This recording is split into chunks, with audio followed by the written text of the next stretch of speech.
beautiful friend. Welcome back to another episode where we dive deep into the truth about our minds, our hearts, and our incredible capacity for healing. I'm your host, your electrolyte-sipping, drummer girl-kicking, and confidant, Karey Smith. And I'm so happy and delighted you're here with me today because I have something to talk to you about that's so close to my heart. We're talking about depression, but maybe not in the way you might expect. We're going to shatter some myths today, share some incredible life-changing science, and if you're okay with it, I'm going to open up about my own journey from that dark place of never feeling enough. Not pretty enough, slim enough, tough enough, what else? Funny enough, talented enough, humble enough. I sincerely want to help you understand the incredible power we all have within us to rewire our brains and transform our lives, especially if you've ever had moments of sadness or depression, or know someone who's struggled with it. And honestly, I've not met anyone yet that hasn't had at least some period of time where they struggled. It's just normal, my friend. I believe this subject is so important because in doing some of my own research for today, I found out that depression is the second most searched mental health term on the internet, first being anxiety. So we know there are many people struggling with this, and I want to offer you some thoughts and truth and helpful information for you. So grab your favorite cup. It's all about the cup, my friend. Pour some coffee, tea, get comfortable, and let's embark on this journey together.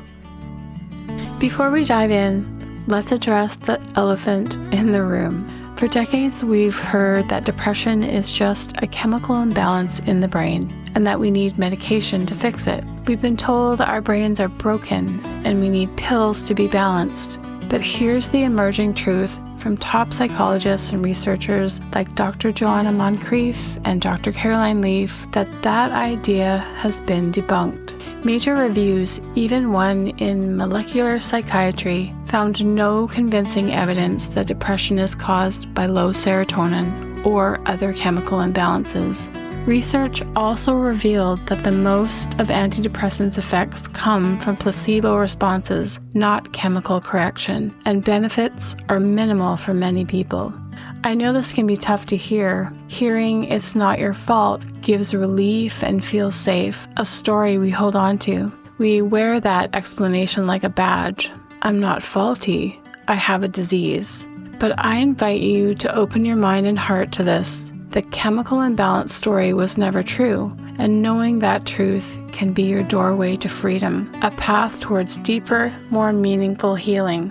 The chemical imbalance story was never proven to begin with. It was a hypothesis that became marketed as fact. Think about this for a moment. There's never been a test that can measure the correct level of serotonin in your brain.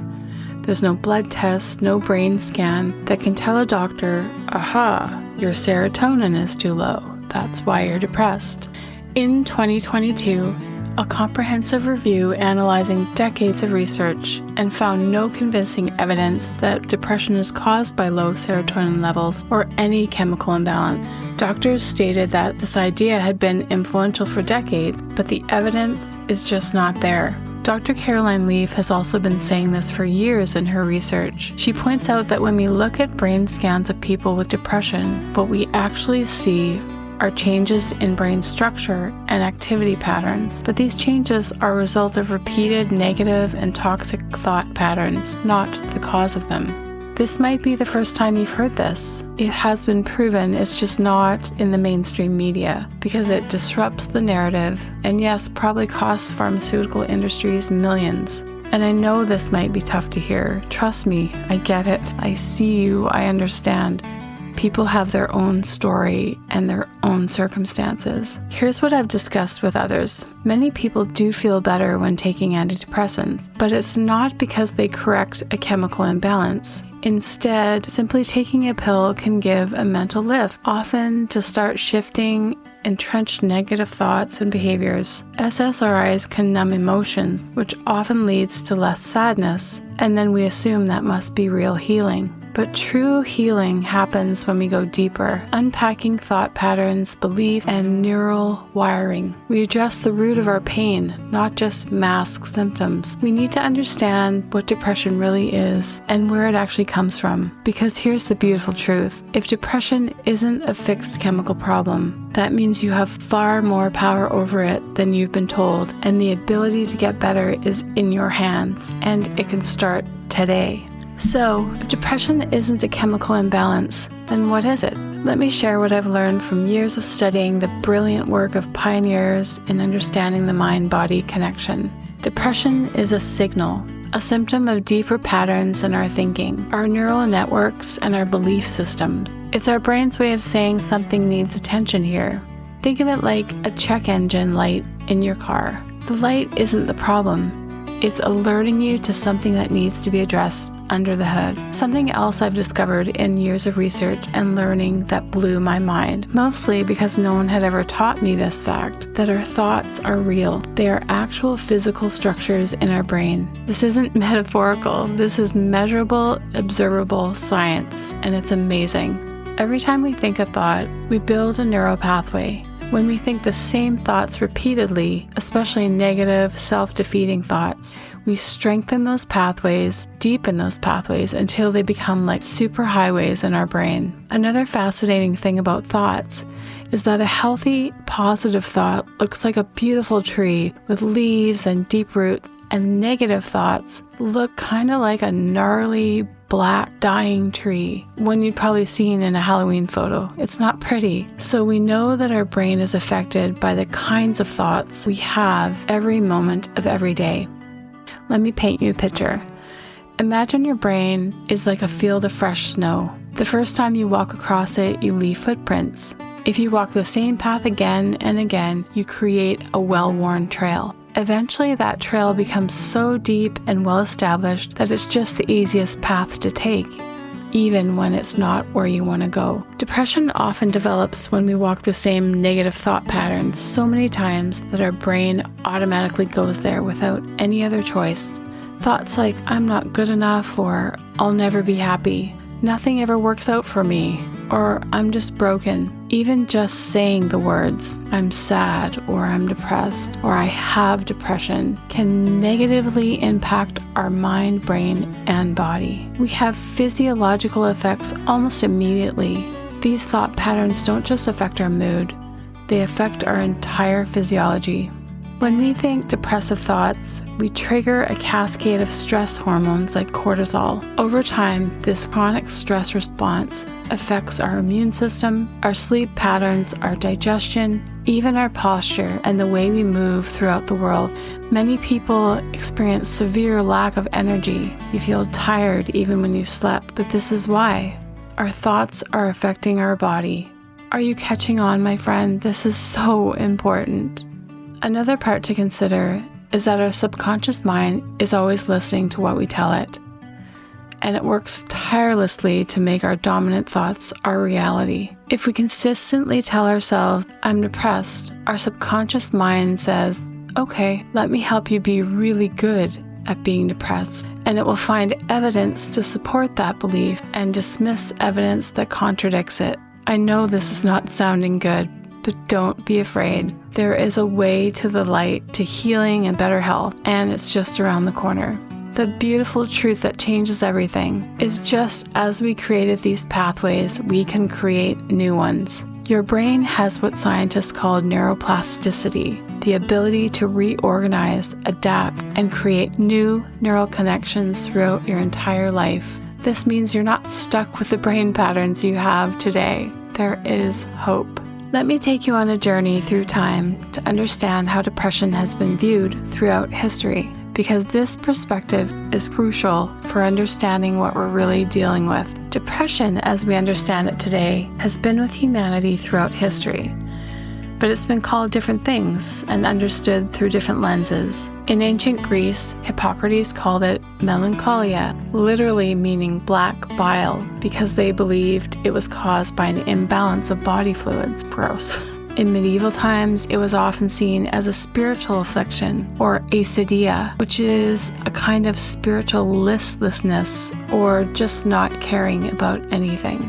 In the early 1900s, it was often referred to as nervous exhaustion. People would be sent to sanitariums for rest cures. What's interesting is that throughout most of history, profound sadness and despair were seen as responses to life circumstances, trauma, or spiritual struggles, not as brain diseases. The shift began in the 50s and 60s with the development of psychiatric medications. Suddenly, what had been seen as complex human responses to life challenges became simplified into a medical model focused on symptoms and pharmaceutical treatments. But here's what's truly satisfying and important. While the human experience of profound sadness and hopelessness has always existed, the rates of depression have absolutely skyrocketed in modern times. In the 60s, the lifetime risk of depression was about 1%. Today, it's estimated that nearly 20% of people will experience major depression at some point in their lives.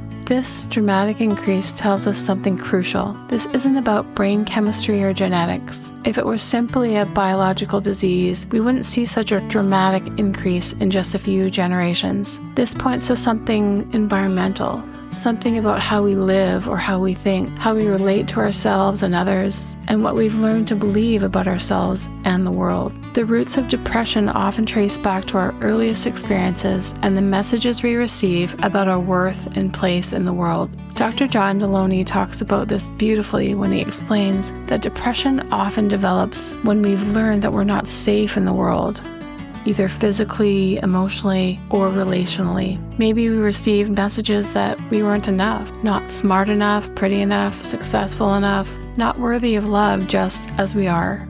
Maybe we experienced trauma or loss that taught us that the world wasn't safe and that people can't be trusted. Maybe we learned to define our worth by our external circumstances, our achievements, our appearance, other people's approval, rather than understanding our inherent, unchanging value. For many of us, these roots go deep into childhood, where we formed our core beliefs about ourselves and life itself. A child who grows up feeling like they don't fit in, like they're somehow different or wrong, often carries that wound into adulthood, where it becomes the foundation for depressive thinking patterns.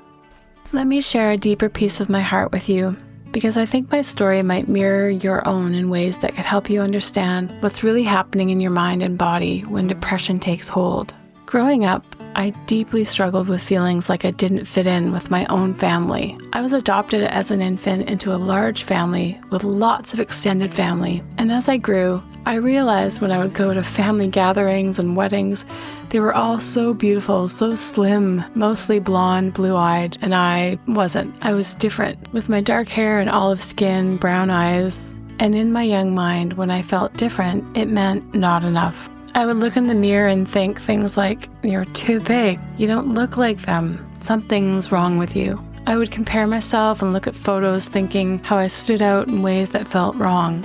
I went through times of sadness and had very low self-esteem.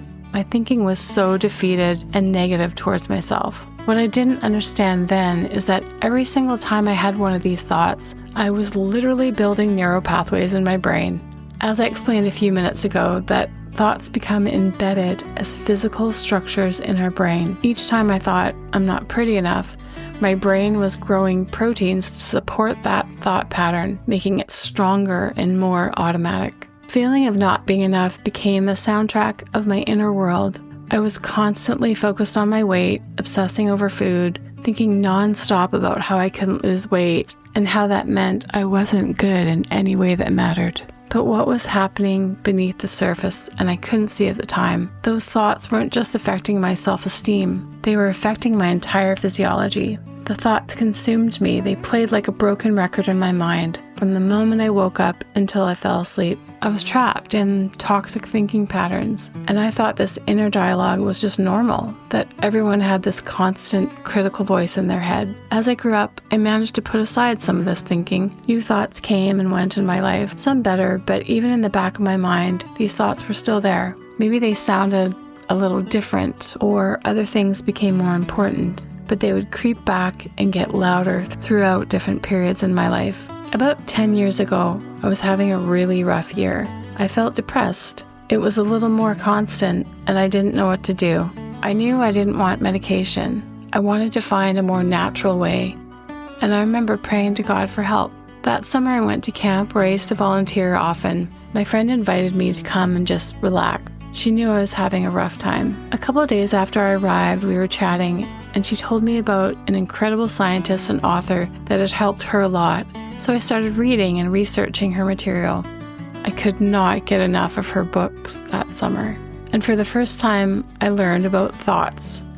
That they're not just random occurrences in our head, but real, physical, measurable structures in our brains with the power to change our entire biology. I was blown away, so excited. This was when I had that first aha moment, realizing that every thought I had of I'm not pretty enough or I'll never be thin enough, I wasn't just having random negative thoughts. I was literally rewiring my brain to believe these lies and creating physical changes in my body that made me feel worse and actually made it harder for my body to function optimally. Now, I had to change it. I quickly learned that I control this process. I could choose my thoughts. I could change my brain for better health, happiness, and peace.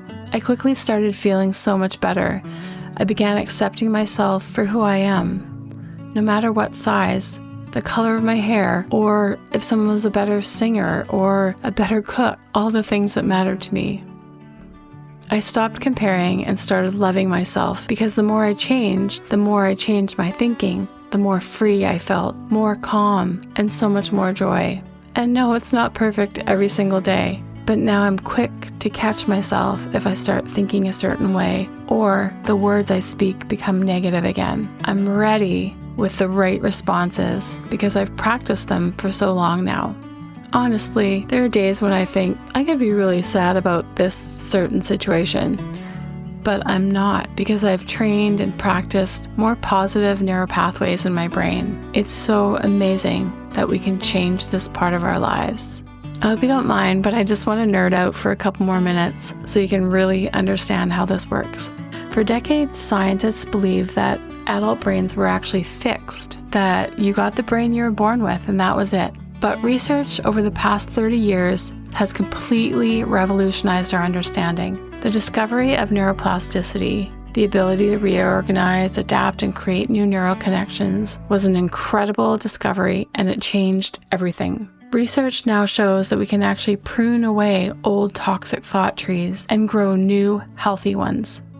But here's the key. It requires conscious, intentional effort. Just like building muscle requires consistent exercise, building new neural pathways requires consistent mental exercise. There is another layer to understanding that I've learned about brain optimization. When we're depressed, our cognitive functions, our memory focus, our learning ability all become compromised. This creates a vicious cycle where depression makes it harder to think clearly, which makes it harder to challenge the depressive thoughts, which strengthens the depression.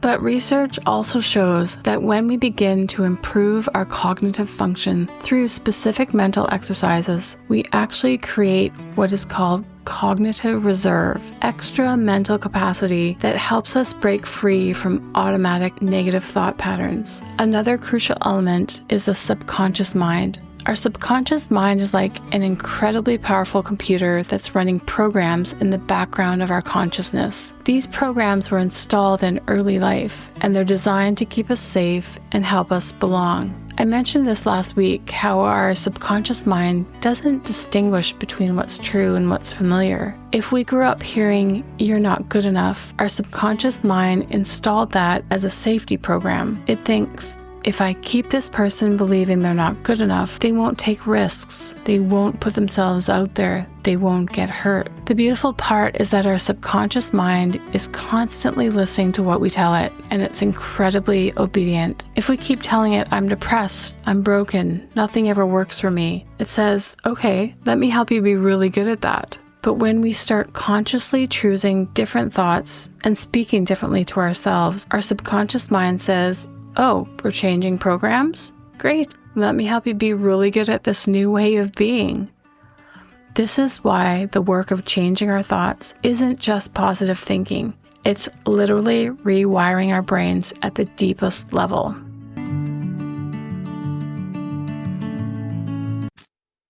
Okay, here's my favorite part. It's tool time with Karey. Haha. Okay. Is that stupid or is that fun? Let's talk about practical tools you can use every single day to overcome depression naturally. I have some really helpful ones to share with you today. Number 1, we're going to call morning mind management. So the first hour of your day is crucial. Instead of immediately checking your phone or jumping into stressful thoughts, start with what we'll call directed rest. Take 5 to 10 minutes to consciously choose your thoughts for the day. Ask yourself, what thoughts do I want to strengthen today? What is important for me today? And who do I want to be? How can my thoughts help me? Number 2, the 21-day detox. Research shows that it takes approximately 21 days to begin dismantling a toxic thought pattern. So choose one negative thought that's been plaguing you. Maybe it's, I'll never be happy, or I'm not good enough.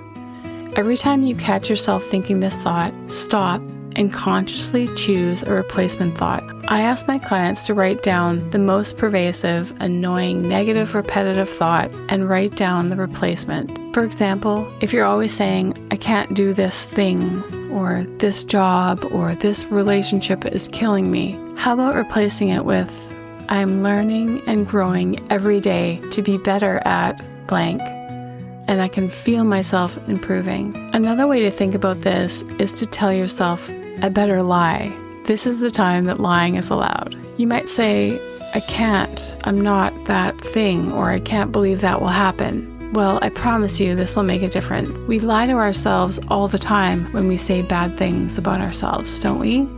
We exaggerate negative things so often. You know you do. I know I do sometimes. So how about doing the opposite? Tell a better lie. Write down at least 4 or 5 of the most common negative thoughts and keep it by your bedside or like a note on your phone. Be patient with yourself. It takes a little time and you're literally rewiring your brain. Number 3, UK's top therapist Marissa Peer is most well known for the I am enough practice. This is simple but so profound. Throughout your day, whenever you feel a familiar pang of inadequacy, I want you to stop and place your hand on your heart and say, I am enough.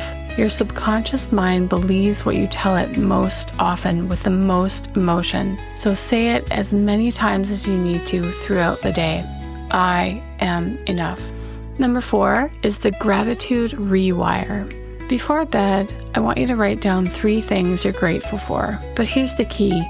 Write down why you're grateful for them. This activates multiple neural networks and begins building stronger pathways for appreciation and joy. And the last one today, number 5, is called body to mind connection.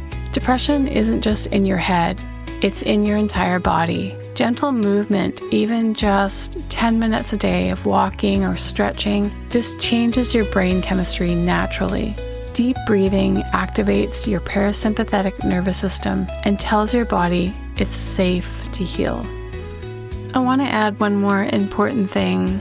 I usually say this for my one-on-one sessions, but I believe the root of depression is often found in our core beliefs. Those deep, unconscious assumptions or stories we carry about ourselves, others, and life itself. These beliefs are usually formed early in life, often from repetitive experiences or messages we received, whether negative or positive. It affects our minds deeply into adulthood, and most people never question those beliefs or search where they came from. To begin to find your root, start asking yourself these questions. When did I first remember feeling not good enough? Or what did I learn about my worth as a child? What would I have needed to hear or experience to feel truly loved and accepted? Sometimes the root is a specific traumatic event, but often it's more subtle. It's the accumulation of small messages that taught us we weren't valuable just the way we are. So often these messages are straight up lies that we were told or tried to understand when we didn't know any better. Depression is often our body's way of protecting us from further hurt. Our nervous system learns to shut down emotionally as a survival mechanism. The path to freedom involves slowly teaching our nervous system that we're safe to feel again, safe to hope again, safe to believe in our own worth again. Real freedom comes when we stop trying to manage our depression and start addressing what created it in the first place. It's when we move from asking, "How do I feel better?" to asking, "What does my soul need to heal? And what is the truth that God intended for me?" Mental health isn't just the absence of depression, it's the presence of purpose, connection, and meaning. Freedom isn't just not feeling depressed, it's feeling alive, creative, connected, and purposeful. The most beautiful part of this journey is discovering that you're not broken. You don't need to be fixed. You need to be understood, honored, and gently guided back to the truth of who you really are. As we wrap up today, I want you to know that if you're struggling with depression right now, you're not alone and you're not without hope. The fact that you're listening to this, that you're seeking understanding and tools for healing, tells me that somewhere inside of you, there's a part of you that still believes in the possibility of joy and peace and feeling alive again. Depression is not your identity. It's not your permanent address. It's a signal, a messenger trying to tell you something important about what you need to heal and grow. Remember, every thought you think is either building health in your brain or tearing it down. Every word you speak to yourself is either planting a seed of hope or of despair. You have more power than you know. So just start small. Start today. Choose one toxic thought and begin the process of replacing it. Your brain is waiting to support you in this healing journey. Thank you so much for tuning into Mind-Body Connection with me today. If something in this episode resonated with you, maybe there's a challenge you're facing or a breakthrough you're ready for, I'd be honored to walk with you one-on-one. I offer personalized therapy, and I also have carefully designed online courses rooted in faith, mindfulness, and real-world psychology, tailored to your unique journey. Imagine building a daily rhythm of nourishment for your mind, body, and spirit, with someone dedicated to guiding you. To take the next step, just visit me at mind-bodyconnection.ca. Yes, my website just recently changed if you have the old one. I will put a link in the show notes as always. This is where you can book a free discovery call or explore which course aligns with your journey. Healing isn't a one-size-fits-all. It's a specialized, individual process, and I'm here when you're ready. Thank you for joining me today, beautiful friend. Remember, you are enough. You are worthy of healing, and your story is still being written. Until next time, keep choosing thoughts that serve the beautiful life you're creating, and be a little kinder to yourself today.